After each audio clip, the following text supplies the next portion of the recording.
ఇక ఉత్తమ్ కుమార్ రెడ్డి నిన్న ఇంకో మాట మాట్లాడి ఆయన మాట్లాడుకుంటూ లేదు మేము ప్రాణహిత చేవెళ్ళ ప్రాజెక్టులో అదేంది 11,000 కోట్ల రూపాయలు ఖర్చు పెట్టినాం, రాష్ట్రం ఏర్పడే వరకే దాదాపు 32% ఖర్చు పెట్టినాం అన్నాడు.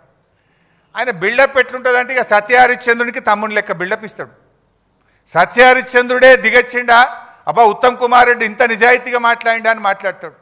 ఆస్కార్ అవార్డు ఇవ్వచ్చు ఆయనకు. వాస్తవానికి చెప్పాలంటే 2014 రాష్ట్రం ఏర్పడే నాటికి ప్రాణహిత చేవెళ్లలో పెట్టిన ఖర్చు కేవలం 3,700 కోట్లు మాత్రమే. మీరు చేసిన పనులు కేవలం 3,700 కోట్లు మాత్రమే, నాట్ ఈవెన్ 10%. కానీ ఆయన ఏం చెప్పిండు నిన్న 11,000 కోట్ల రూపాయల పనులు చేసినాం, 32% పని చేసినాం. అబద్ధాలకు కూడా హద్దు పద్దు ఉండాలి.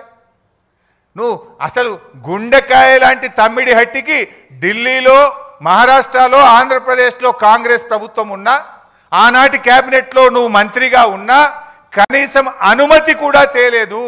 నా సిడబ్ల్యూసి అనుమతి తేలేదు, నా మహారాష్ట్రతో ఒప్పందం చేయలేదు. ఇంకా సిగ్గు లేకుండా 32% పనులు చేసినాం. కమిషన్లు దొబ్బిండ్రు మీరు ఆ రోజు. మొబిలైజేషన్ అడ్వాన్స్ పేరు మీద, సర్వే అండ్ మొబిలైజేషన్ అడ్వాన్స్ పేరు మీద 2,300 కోట్ల రూపాయలు జేబులు నింపుకున్నారు, కమిషన్లు దొబ్బిండ్రు, ప్రజలకు అన్యాయం చేసిండ్రు. 4 ఏళ్ల ప్రాజెక్టు పూర్తి చేస్తామన్నారు. 7 ఏళ్ళు అధికారంలో ఉంటే తట్టడు మట్టి కూడా తమ్మిడి హట్టి దగ్గర తవ్వకుండా ఈ రాష్ట్రానికి అన్యాయం చేసింది కాంగ్రెస్ పార్టీ.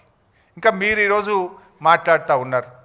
అయితే నిన్న ప్రభుత్వం ఏమో ఒక 60 పేజీలతో రిపోర్ట్ రిలీజ్ చేసిండ్రు. ఆ రిపోర్ట్ చూస్తుంటే అవాస్తవాలు, అబద్ధాలు, రాజకీయ దురుద్దేశాలతో కూడినటువంటి ఒక 60 పేజీల రిపోర్ట్ను బయటపెట్టినారు. ఇప్పుడు ఇంతకది పూర్తి రిపోర్టా, కమిషన్లో ఉన్న విషయాలే చెప్పారా, ప్రభుత్వం ఏమన్నా వండి వార్చిందా?